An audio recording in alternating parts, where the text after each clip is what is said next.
Hello learner, welcome back to the channel. कैसे हो आप सभी? होप सो अच्छे होंगे। तो आज का हमारा टॉपिक रहने वाला है कंसाइनमेंट अकाउंटिंग। सबसे पहले मीनिंग देख लेते हैं। Consignment is a specific way of indirect sales through agents in which one person send goods to another person for sale on his behalf. Means consignment एक स्पेसिफिक वे है of indirect sale का। Indirect sale means agent के through sale. Consignment accounting के under एक person अपने goods को another person के पास सेंड करता है कि वो उसके बिहाफ पर सेल कर दे। इसे एक एग्जाम्पल के थ्रू समझते हैं। मान लो दो पर्सन हैं, एक पर्सन है राम, दूसरा पर्सन है श्याम। राम गुड्स को श्याम के पास सेंड करता है और बोलता है कि भाई तू इन गुड्स को सेल कर देना। श्याम बोलता है कि मैं क्यों सेल करूं?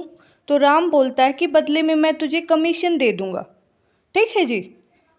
तो श्याम एग्री हो जाता है। ठीक है जी। इस केस में जो राम है वो कंसाइनर है और जो श्याम है वो कंसाइनी है। Means Ram as a principal काम करेगा, श्याम एज अ एजेंट काम करेगा। मीन्स जो कंसाइनमेंट अकाउंटिंग है उसके अंडर जो प्रिंसिपल है वो एजेंट को एक स्पेसिफिक कमीशन के बदले अपनी गुड्स सेंड करता है और उसे सेल करने के लिए बोलता है। बाद में एजेंट उसे जो है कस्टमर को सेल करता है। अब कुछ इंपॉर्टेंट पॉइंट को देख लेते हैं। First one is consignor. Consignor कौन होता है? Is the person who sends the goods. जो गुड्स को सेंड करता है। हमारे केस में कौन था? Ram. Second one is consignee. Consignee कौन होता है? The person whom the goods are sent for sale is known as the consignee. जिससे गुड्स भेजी गई हैं कि वो उन्हें सेल कर दे। Means agent. हमारे केस में जो एजेंट है कंसाइनी है वो कौन है? वो थे Shyam.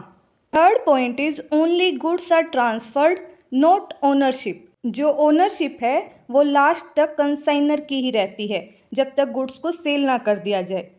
Next point is if there is any damage and risk is borne by the consignor. अगर ओनरशिप जो है कंसाइनर की है तो जो रिस्क वगैरह है, जो डैमेज वगैरह होंगे वो भी कंसाइनर के ही होंगे। Next point is unsold goods on consignment are the property of the consignor. OR spelling ठीक कर लेना।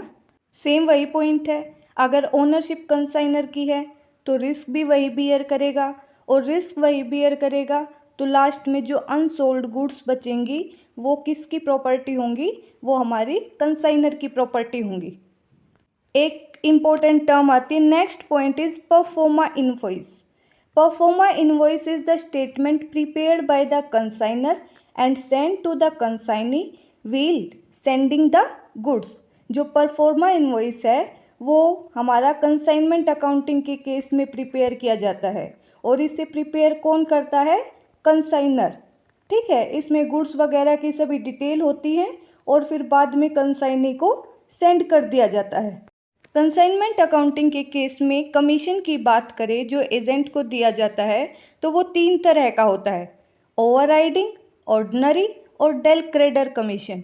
अगर फर्स्ट वन को देखें, ओवरराइडिंग कमीशन वो कमीशन होता है an extra commission allowed over and above the normal commission. जो नॉर्मल कमीशन से ज़्यादा प्रिंसिपल एजेंट को देता है। Second one is ordinary commission.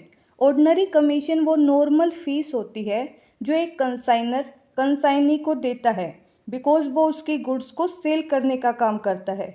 इसमें कंसाइनी कोई गारंटी नहीं देता कि वो जो उसने गुड्स सेल की हैं उन डेटर से जो है कलेक्ट भी करेगा। ठीक है।